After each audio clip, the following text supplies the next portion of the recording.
Broncos country, everybody is going to tell you the same three or four names when they talk about who impressed them in preseason week one.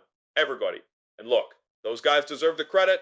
Don't get me wrong. But while the rest of the football world is busy fawning over the obvious headline grabbers, there are two players quietly putting together performances so good, so undeniable, that if you're not talking about them yet, you are about to look very foolish in a few weeks. One of them might have just locked up a starting role on the defensive line before we even reached Labor Day.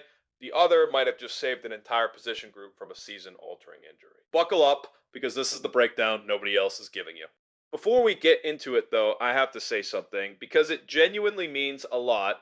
This channel pulled in 220 subscribers in preseason week one alone. 220, that is an absolutely incredible number, and every single one of you who hit that button made it happen. But I'm not satisfied, and honestly, neither should you be. My new goal heading into preseason week 2 is 500 subscribers before kickoff against Green Bay. 500. If you love this channel, if you're excited to finally watch Bo Nix step onto the field with Jalen Waddle running routes for him this Friday, do me a favor right now before you keep watching, hit that subscribe button. It costs you nothing, and it means everything to this channel. All right, now let's get into the two names you need to be paying attention to. First up, and honestly the player who might be the single biggest storyline coming out of the entire Atlanta game, is Jonah Ellis. Now, I want to be careful here because there were actually two Jonahs who played well on Friday night, Jonah Coleman and Jonah Ellis, and both of them deserve their flowers. But Ellis specifically is doing something that should have every Broncos fan sitting up straight in their chair. This is a player who got hindered by injury for a good chunk of last season, entering year 3 with something to prove, and boy, oh boy, did he prove it against the Falcons. 5 pressures, 5 hurries, 1 tipped pass, 2 stops. All of that on just 20 total snaps. Let that number marinate for a second, because 20 snaps is not a lot of playing time to rack up that kind of production. In fact, Jonah Ellis finished with the 3rd most quarterback pressures of any player across the entire league in week 1 of the preseason, and he did it with roughly half the snap count of the 2 players ranked ahead of him. That's not just a good game, that's an efficiency number that should be turning heads across the entire organization, not just among us diehards breaking down film for fun. And if you want the receipts are sitting right there in the PFF grades: a 91 overall grade, a 90 pass rush grade, a 74.8 run grade. Now, sure, I hear the skeptics already lining up in the comment section, ready to type out the same tired line. It was against backups, it was against guys who won't sniff an NFL roster in September. And yeah, that's a fair point to raise. But here's the thing, Broncos country, I don't care. I saw what I saw, and what I saw was a young pass rusher who didn't even need a sack to prove he belonged on the field. The sack is the flashy stat, the box score headline, the thing that gets clipped for highlight reels. But dominance doesn't always show up in the box score, and Jonah Ellis proved that Friday night by posting the highest graded defensive performance of any Bronco on the field, sack or no sack. Here's why this matters so much more than just one preseason stat line. The Broncos have a real looming question mark at the edge position, and his name is Jonathan Cooper. Cooper has a court date scheduled for August 31st, just 2 weeks before Denver opens the regular season against the Kansas City Chiefs, and the league has already shown this offseason that it is taking a much harder line on off-field incidents. Just look at James Pierce Jr., who received an 8-game suspension for violating the league's personal conduct policy following a domestic violence arrest, even though the other party in his case may drop the charges entirely if he completes a state-mandated course. 8 games, even with a potential path to having the legal charges drop completely, that tells you everything about how seriously this league office is treating these situations right now, and it should make every Broncos fan nervous about what might be coming down for Cooper. We don't know the exact number. It could be 2 games, it could be 5. Nobody has that information yet. But you'd better believe the front office is preparing contingency plans, and that's exactly where Jonah Ellis comes storming into the picture as a legitimate answer, not just a depth piece keeping a seat warm. If Cooper ends up missing time, the rotation gets fascinating fast. Jonah Ellis slides in as your 3rd edge, Q Robinson lines up at 4, Dondre Tillman rounds out 5, and don't sleep on Drew Sanders sneaking his way onto the 53-man roster as a 6th option.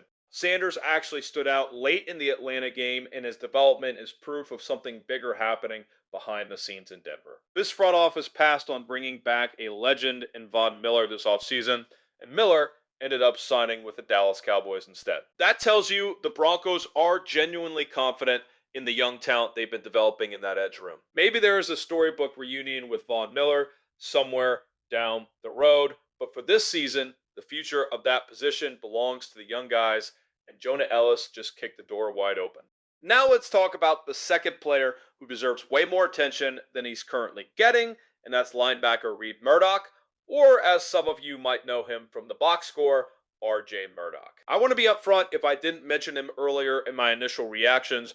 That was not a knock on his performance, it was quite the opposite. Murdoch showed things on Friday that genuinely caught me off guard, things I didn't fully appreciate about his game until I sat down and actually broke down the film play by play. There's one snap in particular that stuck with me. He comes flying in from the seam, closes down on a Falcons ball carrier, and locks him up immediately, refusing to allow a single inch of forward momentum. Watching that rep back, two things jumped out at me instantly. First, he plays faster and closes ground quicker than I originally gave him credit for. Second, he is noticeably bigger and more filled out than I remember, to the point where I genuinely did a double take watching him fill out his pads on tape.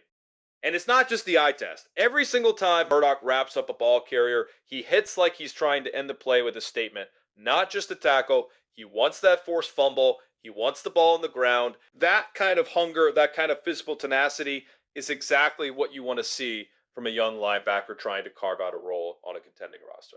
Now, I'll be honest, that same aggressiveness is a double-edged sword. If he doesn't consistently wrap up and finish tackles the technically correct way, it could get him into trouble against a real, live NFL offense. But I would rather coach that aggression down slightly than try to manufacture it in a player who doesn't have it in the first place. The stat line backs up everything the film shows: 8 total tackles, 7 of them solo, with only a single assisted tackle on his ledger. His PFF tackling grade came in at 81.5, with an overall defensive grade of 69.4. Now look, PFF grades aren't scripture, they're not the be-all and end-all of football evaluation, but they do give you a strong, data-backed sense of how a player actually performed on a snap-by-snap basis, and Murdoch's numbers paint the picture of a player who belongs on this roster. And here's the number that really jumps off the page. Murdoch played 47 total snaps against Atlanta, more than any other defensive player on the entire Denver Broncos roster. 47 snaps. That is not a small sample size, and it is absolutely not a coincidence. When a coaching staff hands a young player that kind of workload in a preseason opener, it tells you they are watching him closely and they like exactly what they're seeing. If you ask me to lock in the 53-man roster today, Reed Murdoch is my inside linebacker 3 full stop. And unfortunately, that position battle just got shaken up in a way nobody wanted to see. Lavelle Bailey, one of my personal favorite young Broncos linebackers, suffered a broken leg against the Falcons and is expected to miss essentially the entire season. This is genuinely heartbreaking news because Bailey was one of the best coverage linebackers on this roster and had a real legitimate shot at claiming that linebacker 4 spot. I'm not saying it was guaranteed. I'm not saying the job was his to lose, but there was a real opportunity sitting right there in front of him, and now it's gone for this year. Prayers up for Lavelle Bailey, and let's hope for a full and speedy recovery so he can come back strong in year 2. But every setback creates an opening for somebody else, and that opening rolls right into another player who impressed me on Friday, safety J.L. Skinner. Skinner played with an aggressiveness and range that genuinely reminded me of a linebacker roaming around out there rather than a traditional safety. He flew to the football on every single snap, and he plays significantly bigger than his listed size would suggest. Right now, my top 3 safeties on this roster are Talanoa Hufanga, Brandon Jones, and J.L. Skinner, but the Broncos carried 4 safeties on last year's roster, which means there's still a battle brewing for that 4th spot. Miles Sanders doesn't look quite ready to claim it yet, and while Tyson Anderson is in the mix, I've leaned toward Devin Key ultimately winning that job, especially given his standing as a legitimate first-team All-Pro special teamer, which all but locks him onto this roster regardless of how the safety competition shakes out.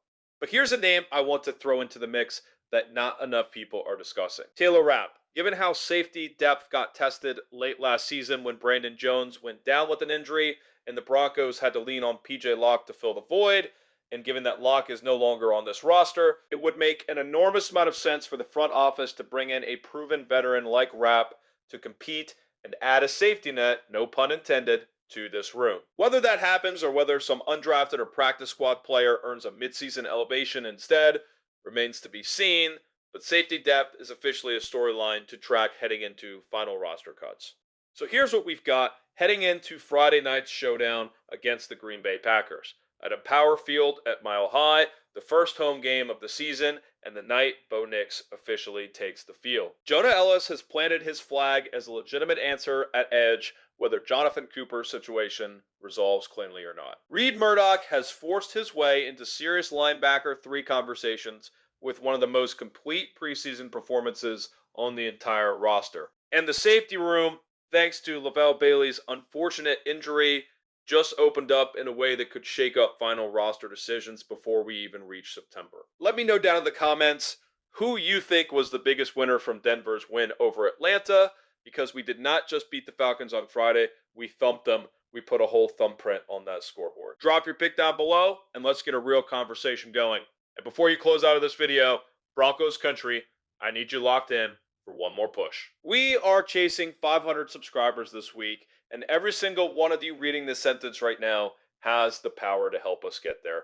If this breakdown gave you a new name to watch on Friday, smash that like button. If you've got a take on Jonah Ellis, Reed Murdoch, or that wide open safety competition, drop it in the comments. I read every single one. And if you have not subscribed yet, this is your moment. Hit that subscribe button, turn on notifications, and lock yourself in so you never miss a single breakdown from this channel again. Let's get to 500 together before Friday's kickoff against Green Bay. Until next time, Broncos country, be cool, and I'll see you Friday night for the home opener. Mile High salute.